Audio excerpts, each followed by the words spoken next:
হারিয়ে যাওয়া রবীন্দ্রনাথ ঠাকুর। ছোট্ট আমার মেয়ে সঙ্গিনীদের ডাক শুনতে পেয়ে সিঁড়ি দিয়ে নিচের তলায় যাচ্ছিল সে নেমে, অন্ধকারে ভয়ে ভয়ে থেমে থেমে।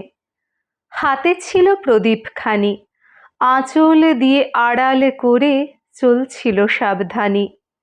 আমি ছিলাম ছাতে, তারায় ভরা চৈত্র মাসের রাতে।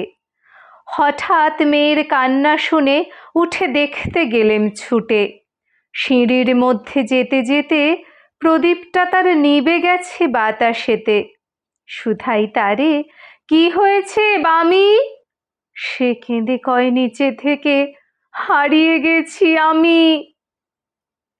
তারায় ভরা চৈত্র মাসের রাতে ফিরে গিয়ে ছাতে মনে হলো আকাশ পানে চেয়ে আমার বামির মতোই যেন অমনি কে এক মেয়ে। নীলাম্বরের আঁচল খানি ঘিরে দীপশিখাটি বাঁচিয়ে একা চলছে ধীরে ধীরে। নিভত যদি আলো, যদি হঠাৎ যেত থামি, আকাশ ভরে উঠত কেঁদে, হারিয়ে গেছি আমি। ধন্যবাদ।